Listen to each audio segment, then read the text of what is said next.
Merci beaucoup, Monsieur le vice-secrétaire général du gouvernement. Alors, j'aimerais revenir juste sur 3 aspects. Le premier a trait au financement. Al-Amin nous revenir na ci léegi. Deuxième bi mooy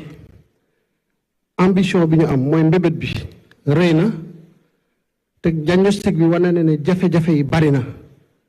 diggante bi naka la ñuy def ba àgg ci ambition boobu loolu mooy sama deuxième point bu ma bëgg a aborder. Et troisièmement, de manière subsidiaire, revenir sur la question de la protection des végétaux. Soxna Korka Diaw interpellé ñu tout de suite ci oiseaux yi nga xam ne ñoom ñooy yàq meññeent gi période de récolte. Sur la question du financement, Al-Amin réglé na la question opérationnelle. Mais il y a une dimension stratégique sur laquelle nous devons travailler. ñoo ngi ci en relation ak suñu partenaires yi parce que loolu foofu lañ koy lijjantee.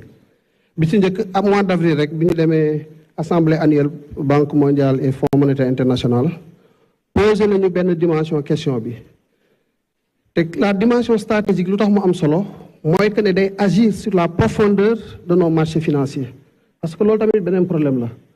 am nañu financement am nañu système bancaire am nañ ay mécanismes mais est-ce que mécanismes yooyu ñu ngi jot suffisamment de fonds suffisamment de cash pour que mu mën a impacter véritablement tout le tissu économique. moo tax am na ay réformes yoo xam ne c'est les partenaires techniques et financiers qui doivent nous accompagner ci loolu wax naa ko léegi muy FMI Banque mondiale mais am na yeneen réformes yoo xam ne à l'interne c'est au niveau de l'UEMOA avec la Banque centrale notamment avec les autres acteurs l'autorité des marchés financiers et autres mécanismes yooyu tamit war nañ ko xoolaat xëy na nekkul yoo xam ne dañ koy kii nii mais cadre yi nga xam ne moom la ñu teg en place pour waxtaane fa loolu notamment le conseil des ministres de l'UEMOA nga xam ne man maa ciy siège ak sama naataango ministre de l'économie ces questions là ñu ngi koy adressé et le moment venu véritablement dinañ ci am ay avancées yu leer. Deuxième dimension côté stratégique bi mooy le financement il existe mais bu état bi ñëwee rek jël lépp li muy bàyyee secteur privé bi nga xam ne moom moo war a suppléer état bi ci financement programme bi ñu amee su état bi ñëwee jël lépp day nekkaat beneen problème moo tax dans notre stratégie ñu ngi liggéey ci d'autres mécanismes innovants l'idée est que l'État puisse prendre une proportion optimale et laisser au secteur privé ñoom tamit ñu am suffisamment de ressources bu ñu mën a financer seen développement loolu moom mooy sur la question du financement. Le deuxième point sur lequel je voudrais revenir mooy ci wàllu ambition bi ak diagnostic bu jafe bi c'est vrai que le diagnostic est très criard boo ko xoolee da ngay xaw a jaaxle ci ne naka la ñu mën a amee situation bu demee nii ba noppi ñu boole ko ak ambition bu toll fi nga xam ne mooy ambition président de la République premier ministre chargé de sa mise en œuvre waaye foofu nag la ñuy xaar le génie sénégalais notamment celui du gouvernement dirigé par le premier ministre mooy ne fondamentalement déficit budgétaire lañu am bu jéggi dayo ak bor boo xam ne dafa mujj diis ci suñu kaw déficit budgétaire ak bor nag dañoo lëkkaloo ndax boo seetee su fekkee da nga am ñaar fukk ne moom mooy sa koom-koom mooy sa revenu boo bëggee dépasser lu ëpp ñaar fukk yooyu bor day dikk ndax pour nga financer loolu il faut nga leb te loolu ngay leb noonu de manière circonstancielle ci benn moment moom lañ tuddee déficit budgétaire léegi déficit budgétaire moom il n'y a pas de secret pour lutter contre le déficit budgétaire il n'y a que 2 mécanismes soit dañuy yokk suñu capacité bi ñuy mobiliser suñuy ressources maanaam li ñuy am naka la ñuy fexee ba mu yokk wala ñu wàññi suñuy dépense wala ñu yokk suñuy recette boole ko ak wàññi suñuy dépense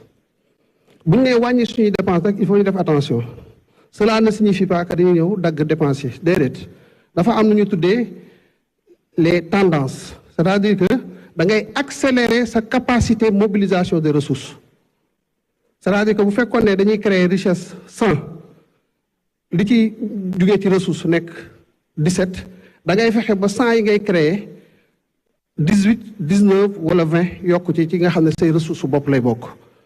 Deuxièmement bu ñu nee réduire dépenses yi nekkul ne da ngay ñëw rek aussi nga commencé dagg noonu déedéet yaakaar naa njuumte boobu amoon na fi sax biñ nee dañuy réduire la masse salariale ñu yaakaar ne dañuy wàññi salaire yi fekk demeewut noonu